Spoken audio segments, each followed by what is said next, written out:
What's good, y'all? Welcome back to the channel. Your boy Reese, aka the Sideliner. Today we're touching on the NBA playoffs once again. Right around the corner, just 10 or so games left for every team remaining. You already know what it is, man. Let's just get right into it. If you are new, you enjoy this type of content, NBA content, please drop a like, subscribe, comment on the video with your suggestions or anything of that nature. Feedback on the video. We can have conversations if you would like. But yeah, man, NBA playoffs, let's get into it. So kicking this off, we going out west, Denver Nuggets, 7-year pro Nikola Jokic, averaging just under a triple-double this year, 9.9 assists, just about at that 10 assists for the first time in his career, while having his team as the #1 seed, the best team in the NBA for majority of the season, and the possibility of the first back-to-back MVP since 1986, Larry Legend. To be expected, this team is second in assists per game, 29.2, seventh best offense, putting up 116.7 points per game, and surprising to some, including myself, they have the 11th ranked defense, only allowing teams to put up 112 points per game. That's a very, very solid baseline for your team when you talk about rebounding, points, and assists per game. Not rebounding, defense, assists, and points per game. That's a very solid baseline for your team, especially when you consider the amount of seasoned playoff players that this team has in Jamal Murray, Nikola Jokic, NBA champion KCP, Reggie Jackson, Jeff Green, DeAndre Jordan, Ish Smith, like the list goes on. This team has veterans that have been there, that have that experience in their system and that are ready to go for this playoff run. Jamal Murray, as we know, he can drop 30, 40, even 50 in a playoff game if it's the right circumstances. Aaron Gordon is trying to tap into his full potential. He's looking the best he's looked in his career next to Nikola Jokic. Michael Porter, he takes and makes the big shots. And as we know, KCP is an NBA champion. He has the poison experience when it comes down to those big game situations to make the right decision, hit the shot for you. I just think this team is very well put together. Defensively, that was a surprise. The 11th best defense in the league at the moment with Aaron Gordon. You have KCP out there on the perimeter, Jeff Green, he can defend on the perimeter as well as in the paint. This is a solid team moving forward into the playoffs. As we know, last year they didn't have Jamal Murray or Michael Porter, and they were the 6th seed. This year they're the 1 seed, so it should be a much different story for them moving forward. Not a first-round loss to the Golden State Warriors. Or was that second round? Was that second round? I really can't remember. I'm sorry if I'm messing it up, but yeah. This should be a deeper playoff run for the Denver Nuggets for sure. I'm gonna do a bouncing back and forth thing between East and West for this video. So since we just went 1 seed West, 1 seed East, Milwaukee Bucks. This is the best team in the league with the best player in the league, 52 wins at the current moment. The first team to 50 wins actually. This team is top 10 in rebounding, defense, and total points per game scored. The #1 rebounding team in the league with 48.9. The 5th best defense, they're only giving up 112 points per game, and total points scored 116.4 points per game. That is another solid team. The best rebounding team, a top 5 defense, and a top 10 offense. That to me sounds like a recipe for a championship team. Currently at the moment, Giannis Antetokounmpo for the season, he's averaging 31 points per game, 11.9 rebounds. That's tied for second with Jokic. His points, he is 5th in the league. He's averaging 5.5 assists per game, and he's in the top 20% when it comes to, he's in the top 20 when it comes to field goal percentage per player in the league at the moment. He's only played in 57 games this year though, which you have to credit the Milwaukee Bucks and Mike Budenholzer, what they've been able to do without Giannis in those 20-ish games. The best player in the league, and they've also been missing their 2nd best player for a majority of the season in Chris Middleton, half the season. He's been coming off the bench, the other half he was injured. So the Milwaukee Bucks, to me, are poised to win this championship, at least come out of the East with everything that's been happening. Similar to the Ja Morant thing last year or the year before with the Memphis Grizzlies, where they were stellar without Ja winning games without their star player. The Milwaukee Bucks are doing just the same, although it is 2 separate situations. A championship caliber team, they've been there. They've won it a couple years ago. And then the Memphis Grizzlies, that's a whole different story. But Giannis Antetokounmpo leading this team into the playoffs, the best team in the league at the moment. A somewhat quiet MVP caliber season. He's been third, fourth on the list pretty much all year behind Jokic and Joel Embiid. But when it comes down to it, all Giannis cares about is that championship. He's a team guy. He wants that championship. So moving forward, the Milwaukee Bucks, that's their focus, is the playoffs and getting back to the NBA Finals and raising that Larry O'Brien. The 2-seeded Memphis Grizzlies. This team is essentially Ja Morant, Desmond Bane, and Jared Jackson with a slew of role players, and they all play for one another. This is exactly how NBA basketball and basketball in general should be played, as a team. Not one, when they're on the court playing together, not one player out there feels bigger than the next. Although Ja Morant, he is a superstar and he has that magnitude. We all know what he's capable of. When they play, it's not like it's Ja Morant and the Memphis Grizzlies. It's the Memphis Grizzlies as a whole. They play so well together. They're cohesive as a unit, offensively and defensively. They're step by step. They're right there together. So this is one of the best put together teams, in my opinion, in the league. That's why they're a 2 seed, even with all the Ja Morant situation going on this year. Quite a few situations he's been in this year.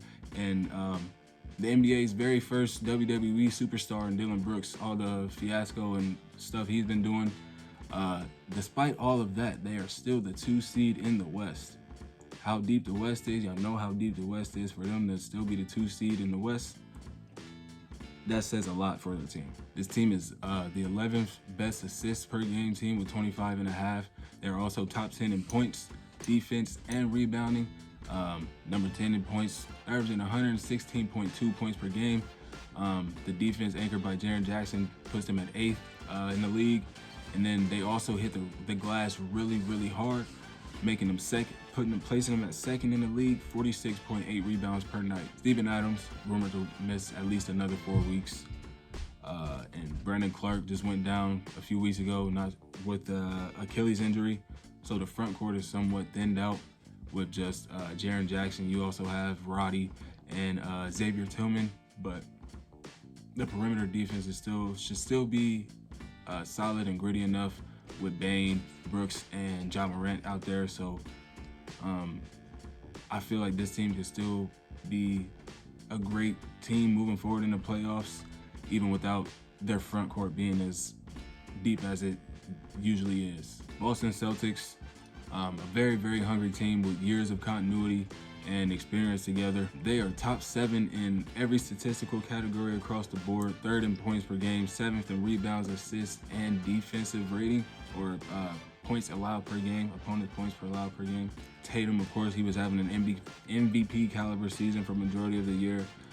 He slowed down, stepped back, cooled off just a little bit, and has fallen out of that race almost completely, in my opinion. He's down to like 4th or 5th.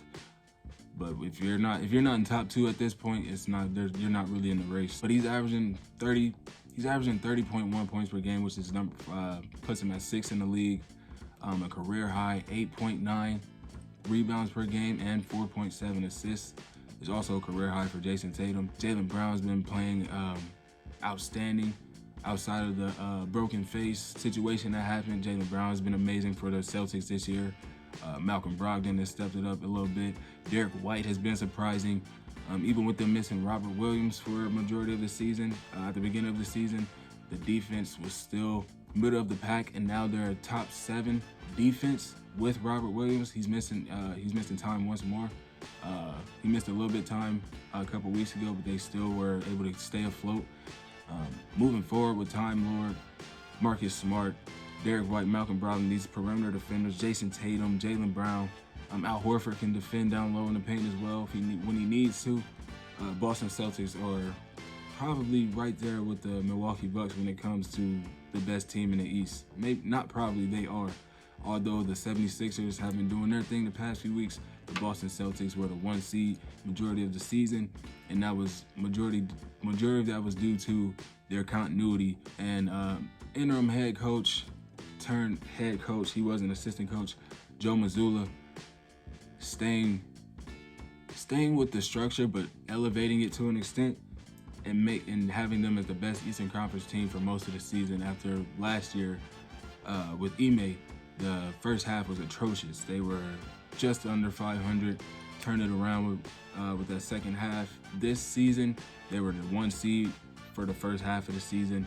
Now they've dropped down to the 2 seed, but they're still a top seed in the East, and they're poised to go make another NBA Finals run, barring they don't have to go against the Milwaukee Bucks, but they'll most likely have to get through Milwaukee to get back to the NBA Finals. Sacktown, stand up, baby! The drought is finally over for the first time in 17 years.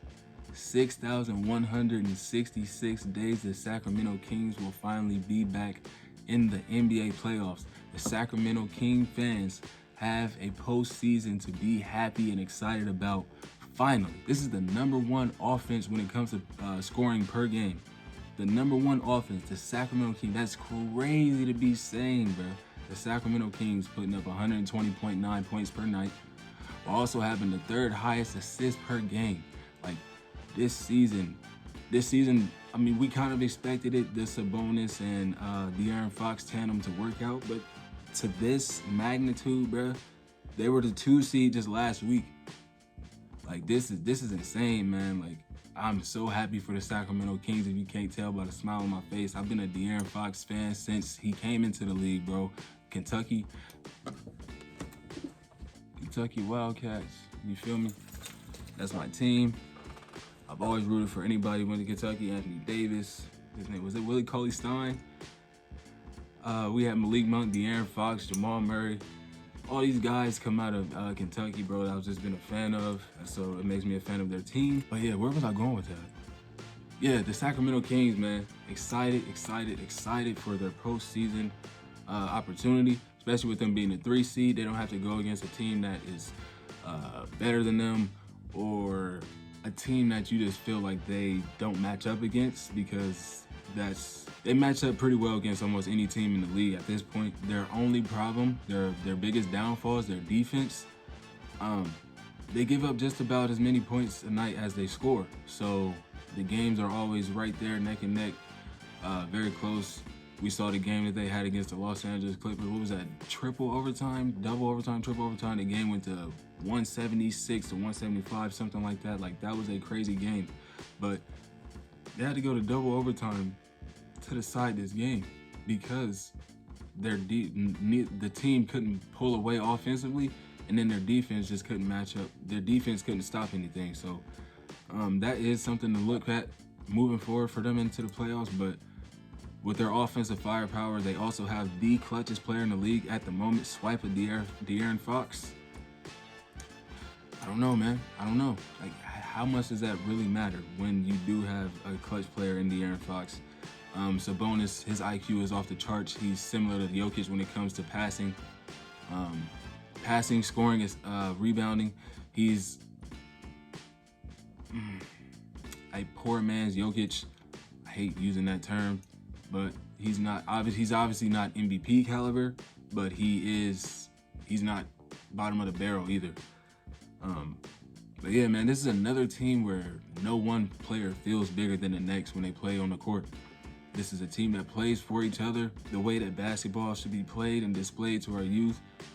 We got the 3-point shooting barrages with the Golden State Warriors and the Houston Rockets from back in the day. Everybody's shooting threes now, but the Sacramento Kings, yes, they do shoot the 3-point. They also shoot the 3-point shot a lot, but they also play together as a team, moving the ball, which is why they are the 3rd highest assist rated team in the league at the moment. So yeah, man, I am Sacramento fans, organization as a whole, excited for the postseason, man. Back out east with it, Philadelphia 76ers. This team is 9-1 in their last 10 games, and over the last month, from February 23rd, they've only lost 4 games, 11-4 over that stretch. Very solid stretch for the Philadelphia 76ers. We know Joel Embiid is making his push for MVP at the moment. He made it known that he is, and he wants that MVP award. He's not trying to play cool about it. He's going for it. He has a career high and league-leading 33.2 points per game this season. He's 7th in rebounds, averaging 10.2, and he has James Harden there. Yes, he had him last year, for half the year. Now they've had a full season together to get acclimated and learn one another. So he has James Harden there as well to take that pressure off of him when the playoffs come.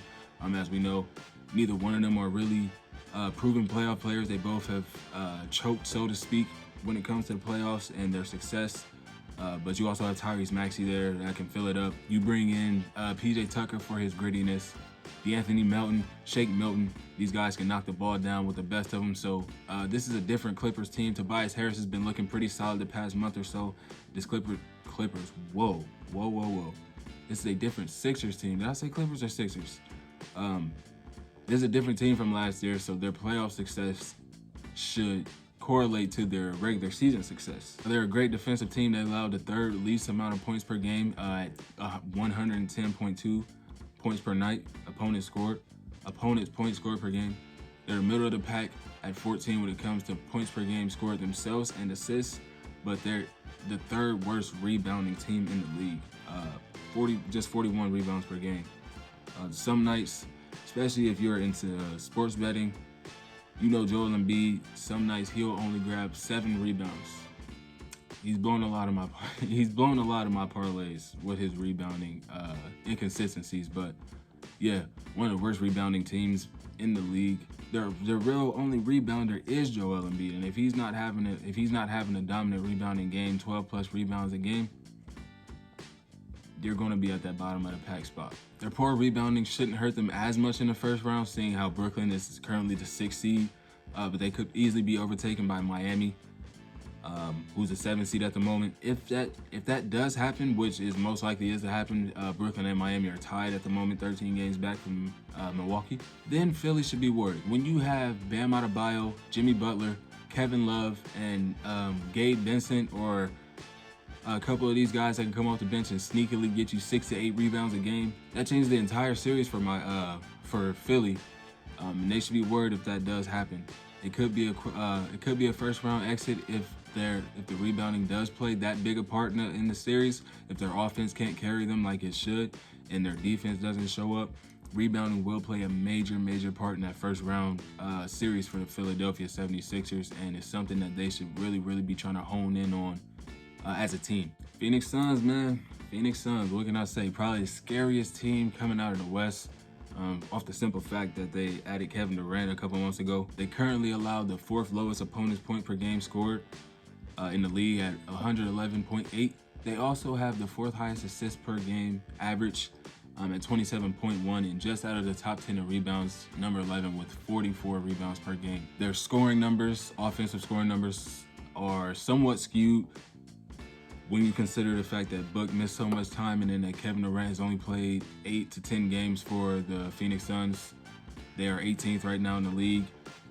But when you look at their team and how it's fashioned now, when you have point guard Chris Paul, Devin Booker, and Slim Reaper Kevin Durant,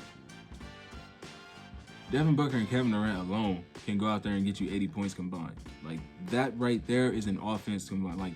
Like how Kevin Durant was with Kyrie Irving in Brooklyn. That's the kind of situation that Kevin Durant is in now, just on a greater scale when you consider that they have the addition of Chris Paul and DeAndre Ayton as well. But Devin Booker and Kevin Durant alone is your offense. All everyone else has to do, hit your shots when the ball's passed to you, defend your ass off, rebound the ball, and be a team player. If everybody can be on the same page and do that, the Phoenix Suns, in my opinion, are the favorite to come out of the West. Now, they do have to somewhat rely on Chris Paul's health moving forward, because as we know, once the playoffs come around, the injury bug just always seems to catch Chris Paul, bro. Always catches him lacking, whether it's a hamstring, a hand injury, shoulder injury, something. The injury bug always seems to bite Chris Paul in his ass. He's not the same player as he was a year ago or even 2 years ago, but Chris Paul is still a very intricate piece to this offense, especially when you consider his IQ, passing the ball, even the right shots to take, the defensive end as well. Chris Paul is a very intricate piece to this Phoenix Suns championship run team, whatever. We back out east with it. Cleveland Cavaliers, as of today, they are the #1 defense in the league.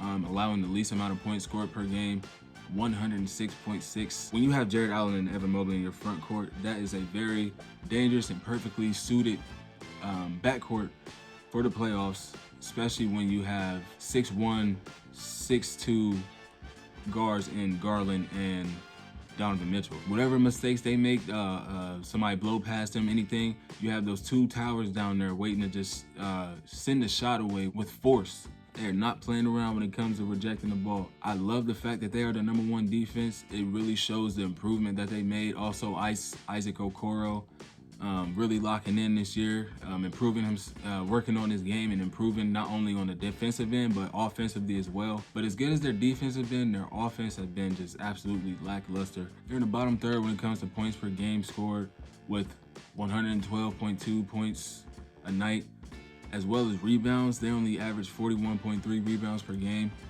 Although they do have those two giants down there in Allen and Mobley, they don't have really anyone else with size other than Robin Lopez, who doesn't get much playing time on this team to rebound the ball. If this team does advance out of the first round, which I believe that will be happening, their second round matchup is the Milwaukee Bucks, who only allow 112.2 points per game, exactly what the Cavs scored.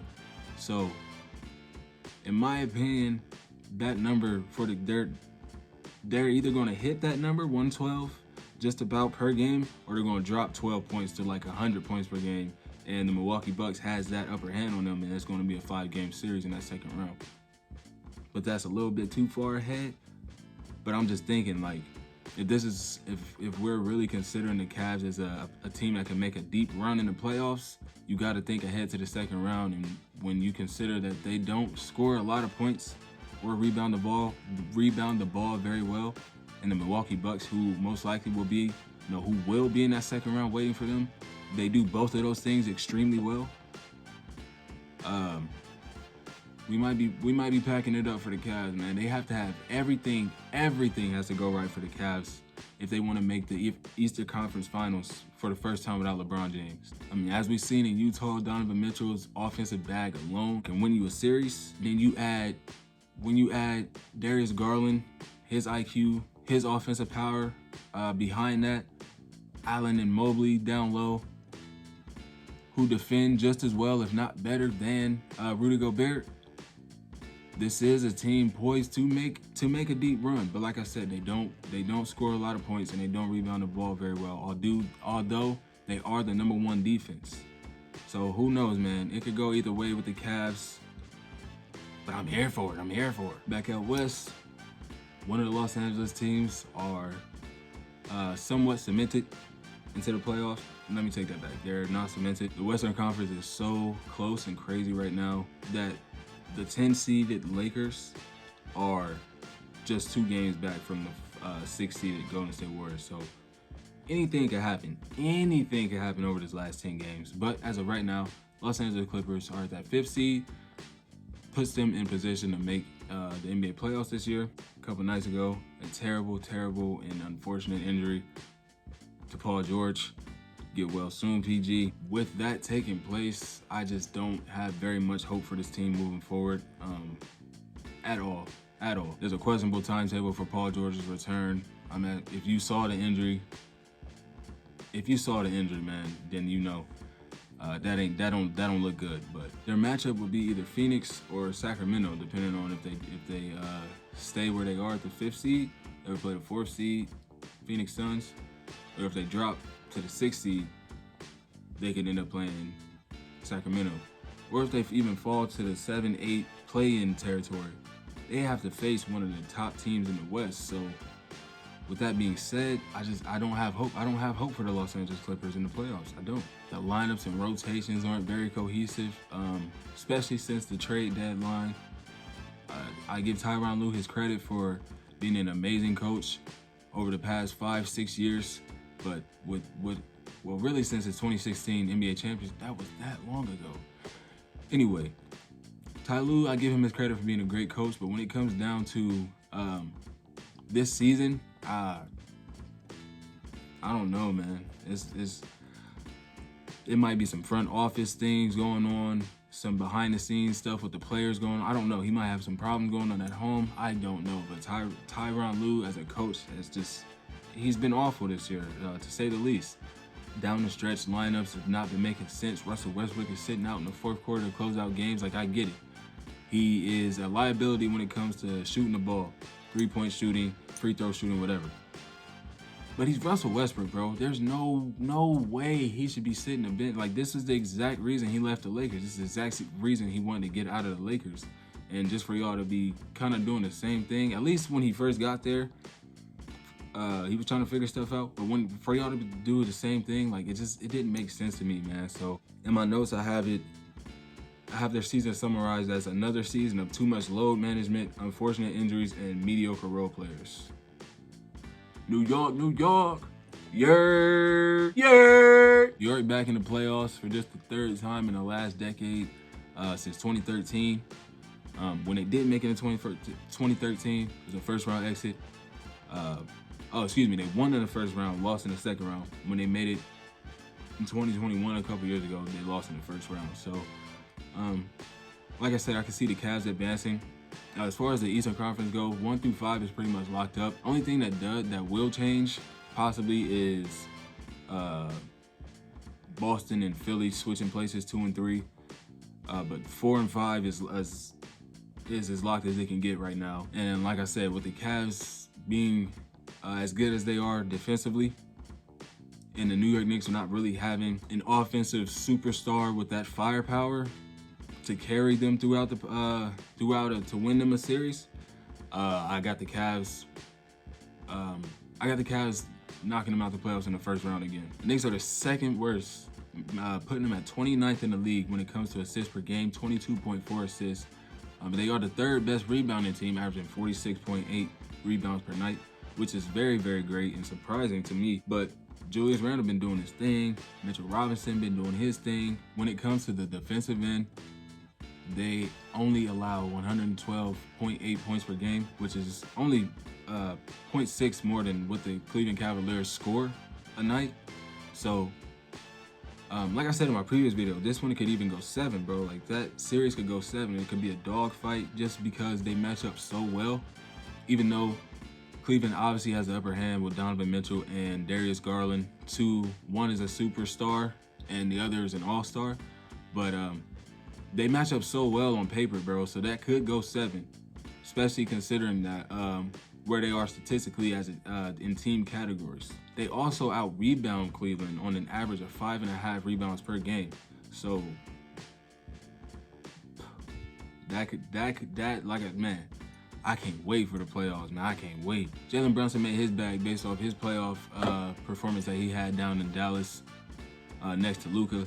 We expect them to have somewhat of a similar campaign this year, but they're the most, in my opinion, Julius Randle's, his attitude and his body language is going to be the biggest X factor for the New York Knicks moving forward this last 10-game stretch and then going into the playoffs. His consistency as well, offensively and defensively. He has to be consistent with his play as well as his attitude, as well as his mental. Like, he has to be connected on all aspects in order for the New York Knicks to have any chance of getting out the first round. Then rounding out the West, we're only gonna do the top 6 teams because in my last video I touched a lot on the play-in tournament, and as well, I don't think y'all really want to hear about the play-in teams that much anymore. So for this video, just the top 6 teams, West and East. Number 6 out West, Golden State Warriors, the defending champion. It's another scary team for that fact alone that they are coming off of a championship run. Also, when you consider that they're the highest scoring offense in the league with 118.4 points per game. They're the best passing team in the entire league, number 1 in assists. So they're second in scoring and number 1 in assists.